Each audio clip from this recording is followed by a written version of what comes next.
Olá, querido, a paz do Senhor Jesus, Senhor esteja abençoando sua vida, seu coração, seu ser com todas as sortes e bênçãos. Hoje nós vamos dar continuidade, nós vamos falar sobre a corrupção humana. Gênesis capítulo número 6, né? Você está sendo ministrado cada dia um estudo, né? Para você estar compreendendo um livro tão bom, tão gostoso de estudar como o livro de Gênesis. Então, capítulo 6 fala sobre a corrupção humana. É um livro também que traz assim muito questionamento, porque ele traz uma exposição de um texto que muitas vezes as pessoas levam para um lado e pessoas vão acreditando, né? Mas é especulação, especulação, e até mesmo eles acabam citando coisas antibíblica e contra a Bíblia para provar algo que não está na Bíblia, né? Gênesis capítulo 6 fala sobre como se foram multiplicando os homens na terra, lhes nasceram filhas. Vendo os filhos de Deus, né, os filhos de Deus, que as filhas dos homens eram formosas, tomaram para si mulheres, as que entre todas mais lhes agradaram. Você sempre vai ver uma questão que as pessoas insistem em falar sobre a questão dos filhos de Deus aqui no texto. Eles colocam que esses filhos de Deus aqui, na verdade, são anjos caídos. Quando Lúcifer é expulso do céu, nós sabemos que não vai só ele, mas vai também em torno de um terço de anjos também passam por esse processo. Tendo em vista, querido, uma coisa que a gente tem que buscar na palavra é que nós, protestantes, nós temos que ter a nossa Bíblia como única regra de fé e prática, diferente dos católicos, né? Os católicos, eles, se o Papa está falando, está na Bíblia ou não, não tem importância, porque o Papa seria como se fosse um Deus na Terra. Mas nós, protestantes, nós temos a Bíblia como única regra de fé e prática. Aqui tem uma questão que eles falam também sobre a questão de uma outra esposa de Adão, chamada Lilith. E na realidade isso não está na Bíblia. Isso tudo é especulação que eles vão tentando trazer para ter views, para falar e tudo, para dizer que entende melhor e tudo, né?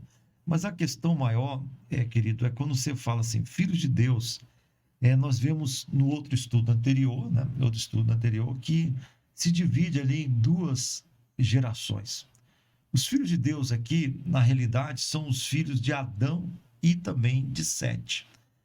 São a genealogia de Adão e Sete que vão buscar a Deus, que vão gerar filhos e filhas, e são pessoas de encontros. Encontros com quem? Com Deus.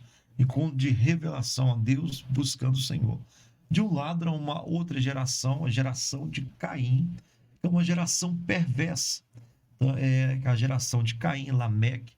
Então, a geração de Sete praticamente faz parte dos filhos de Deus. E a geração dos filhos do homem é uma geração que escolheu viver longe da presença de Deus, longe do encontro com Deus, longe do relacionamento com Deus, viver a questão humana, por isso que são considerados filhos dos homens. E na realidade, esse grupo que coloca já há muito tempo atrás, né?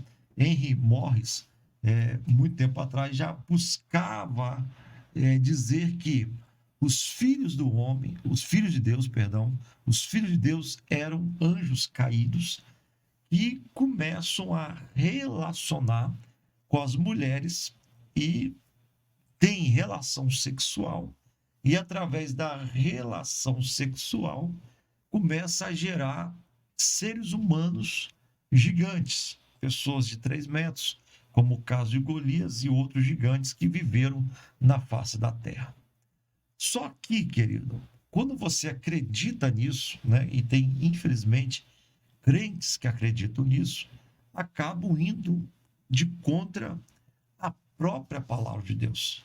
Mateus capítulo 22, verso 30, não sou eu, mas o próprio Jesus está falando algo sobre a questão do céu. Jesus ele é enfático a falar sobre a questão que anjos são seres assexuados, é, isto é, que não têm sexo, não se dão em casamento. Por quê? Porque eles não são seres assexuados. Então, quando eu penso que os anjos caídos estão tendo relação com mulheres na face da terra e gerando cristão, eu estou indo contra a própria palavra de Cristo Jesus, que ele fala que no céu não se darão em casamentos, né? Por quê? Porque lá os seres celestiais são seres assexuados, não tem sexo. Essa que é a questão. Então, isso cai por terra. Isso cai por terra. Tem gente que insiste nisso. Tem gente que insiste Lilith, tem gente que insiste anjos caídos relacionando com mulheres e gerando gigantes, né? Mas na verdade a geração dos filhos de Deus, homens da linhagem de Sete, que começa a se arredar para as mulheres descendentes de Caim, filho dos homens, e começam a relacionar o que isso vai de contra a palavra, né? De contra a questão da família, né? Então, casamentos mistos de famílias descendentes de pessoas piedosas, né?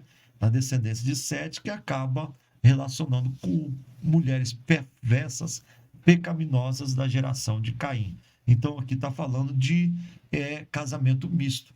E dentro de vista, pessoas como Martinho Lutero, como João Calvino e outros protestantes também, como Augustinho e outros, detêm dessa ideia. Então, às vezes nós deixamos de pegar pessoas que são referenciais na reforma protestante, na história da igreja, dos pais da igreja, como Augustinho, que pega a ideia dessas duas gerações, geração de Sete, geração de Caim, né, de Lameque, então, para criar fábulas sobre Lilith, sobre a questão de anjos caídos relacionando com mulheres, gerando gigantes.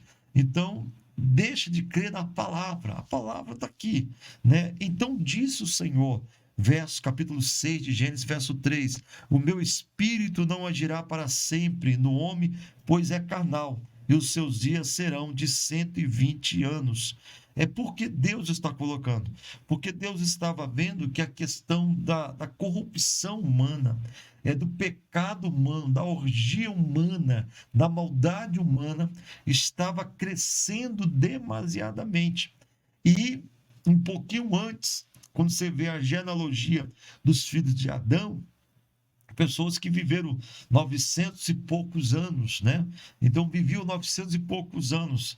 Então, por causa do pecado, o pecado que gera a morte, agora o pecado vai gerar também a redução da idade humana. Então, homens que viviam 900 e poucos anos passam agora de uma ação de Deus, né? O meu espírito não agirá para sempre no homem, pois esse é o quê? Esse é carnal, e os seus dias serão abreviados, os seus dias serão reduzidos para 120 anos. Então, nós vemos que hoje a humanidade está tentando, né, progredir contra enfermidades, pandemias, essas coisas, para chegar a viver 100 anos, 110 anos, né?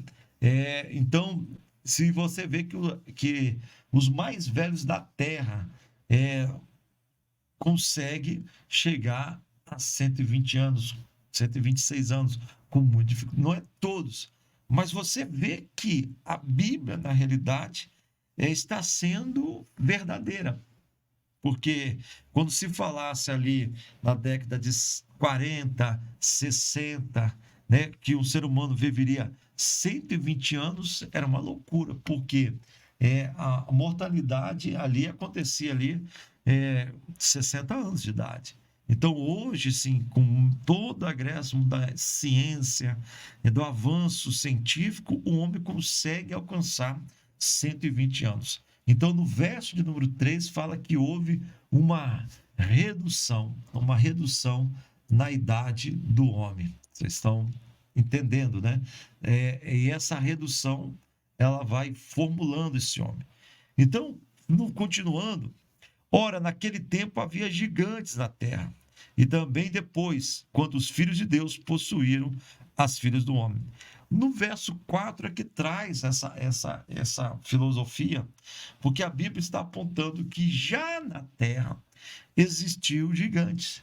E a Bíblia vai relatar gigantes, né? E principalmente ali na época de Davi, porque Davi teve que enfrentar Golias, mas ele enfrentou gigantes, né? Filisteus e outros guerreiros de Davi também teve que enfrentar gigantes. Então está colocado sobre essa questão. E dentro em vista coloca: viu o Senhor que a maldade do homem havia multiplicado sobre a vida sobre a terra, né? Na terra, e que era continuamente mal o desígnio do coração. Então, a maldade humana, ela vai acrescentando. Deus, ele reduz a idade, né? A idade humana, de 900 e poucos anos, 800 e poucos anos, abrevia para 120 para ter o controle da situação. E mesmo assim, com essa redução, a maldade vai se multiplicando. E aí nós devemos entender, né, em Apocalipse vai falar sobre a iniquidade. A iniquidade, na visão dos antigos, era como se o pecado fosse uma trouxa, né, dobrada, né, uma coberta dobrada aí que fosse colocada ali uma em cima da outra, né, até chegar ao céu. Então, a iniquidade, na visão bíblica, era o acúmulo do pecado. Quando você dobra uma coberta, é como se o pecado fosse uma coberta dobrada, e aí você ia pegando várias cobertas dobradas e ia colocando, então, a iniquidade chegando ao céu. Então, era dessa forma que se pensava o pecado, dentro da questão da visão da iniquidade. Então, o pecado foi aumentando. E no verso 6, então, vai falar assim: se arrependeu o Senhor de ter feito o homem na terra e por isso pesou no coração.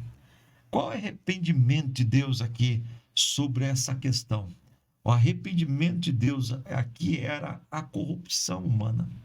A corrupção, a degradação humana, o ser humano deixando de ser a imagem e a semelhança de Deus, seu Criador, e passando a seguir a criatura, né?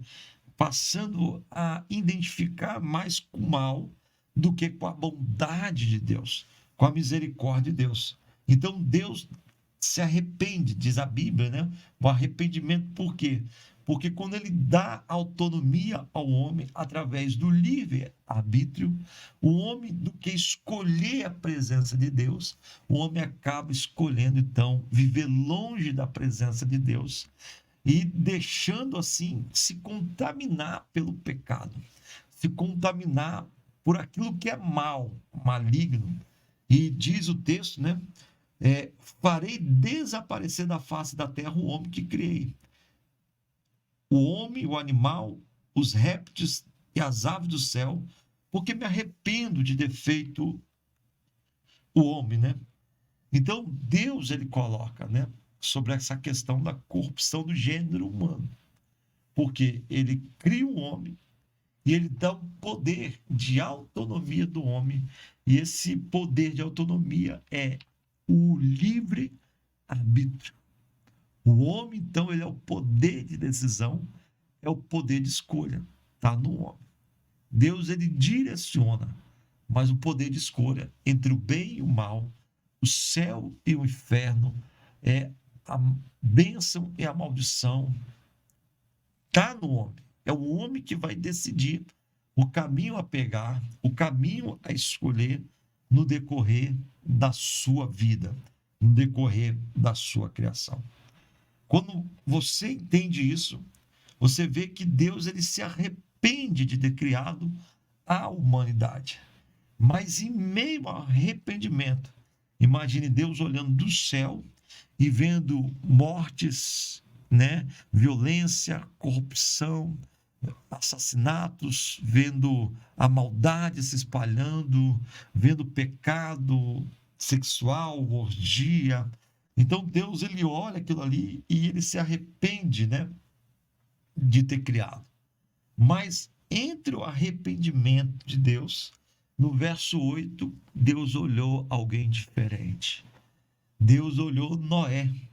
E a palavra de Deus nos diz, né, que Deus fala sobre a questão humana, mas verso 8 diz assim: Noé, porém Noé achou graça diante de Deus. Em todo gênero de corrupção, de pecado, de maldade, Deus, ele também, ele vê o justo. Ele olha para o justo. E o justo naquele momento tinha nome, era Noé. Noé era um homem justo. Noé era íntegro entre os seus contemporâneos. Noé andava com Deus. Como é que Deus vai destruir tudo se ali no meio há um justo? Você lembra da intercessão de Abraão, orando, intercedendo a Deus contra a destruição de Sodoma e Gomorra. E Abraão fala: se lá tiver 100 justos, você vai destruir? O Senhor vai destruir? Deus: nada. Se tiver 50 justos, também não, também não. Se tiver 10 justos, Deus não. Por quê? Porque Deus tinha passado por isso, querido. Deus, ele ia destruir. Mas como ele vai destruir se todos estavam no pecado? Mas tinha um homem que fazia a diferença, que era Noé. Então Deus muda o plano de destruição por causa de Noé. E Noé tem 3 filhos: Sem, Cã e Jafé. Então a terra está corrompida, verso 11. A terra está corrompida à vista de quem? À vista do homem? Não, para o homem estava ali, tudo curtição, né? Rock and roll e tal. Mas a terra estava corrompida na visão de Deus. Quando Deus olhava para a terra, ele via a terra corrompida, atolada no pecado, na iniquidade, no mal, mas entra ali, ele acha Noé. Ele viu Deus, a terra que estava corrompida, porque o ser vivente havia corrompido o seu caminho. Então Deus disse a Noé: resolvi dar cabo de toda a carne, porque a terra está cheia de violência dos homens, e eis que farei perecer juntamente com a terra. Então Deus, ele pega esse cenário de corrupção, de iniquidade, mas Deus mostra a saída a Noé e a solução, que é o quê? Construir uma arca, porque Deus iria destruir tudo através de água, através de um dilúvio. Então, nós vemos então que por causa de um justo, Deus, ele tem que mudar os seus planos, porque ele não quer igualar o justo com o ímpio. Então, do mesmo processo de salvação de Deus, através da arca, Deus vai vir buscar o justo, que é a igreja dele, através de Cristo Jesus. Então, nós vamos encerrando por aqui e vamos continuar falando sobre o dilúvio no próximo estudo. E com certeza, para não ficar um vídeo extenso, a gente vai parar por aqui, porque eu quero falar depois sobre a questão do dilúvio. Deus te abençoe. Agora falando sobre a corrupção humana. O ser humano, ele peca, seu pecado vai sendo acumulado até chegar diante de Deus. E quando Deus olha, não tem saída, a não ser a destruição humana. Então a pessoa vê assim: mas por que Deus vai destruir? A gente tem essas perguntas que às vezes nós fazemos, né? Sobre a questão de Deus, muitas vezes na guerra, Deus dá ordem na guerra para destruir mulheres, crianças e tal, crianças de peito, tudo. Você fala: mas que Deus é esse, né? A pergunta. Mas o que Deus está fazendo na realidade era que sempre há uma explicação, sempre há uma verdade. Deus queria que o ser humano fizesse a guerra pela sua liberdade, mas jamais pelo lucro da guerra. Por isso que ele mandava destruir tudo, matar tudo, porque o ser humano jamais poderia fazer a guerra pelo lucro da guerra. E hoje, toda a guerra que acontece, por detrás sempre há um lucro da guerra. Quando os Estados Unidos invadem o Iraque, o lucro da guerra era a questão do petróleo. mas isso aí vai ficar para o futuro, tá bom? Depois a gente vai estar dando continuidade, falando sobre um pouquinho sobre a questão do estudo sobre o dilúvio. Espero você, fique comigo, aqui você aprende na Bíblia, na palavra de Deus.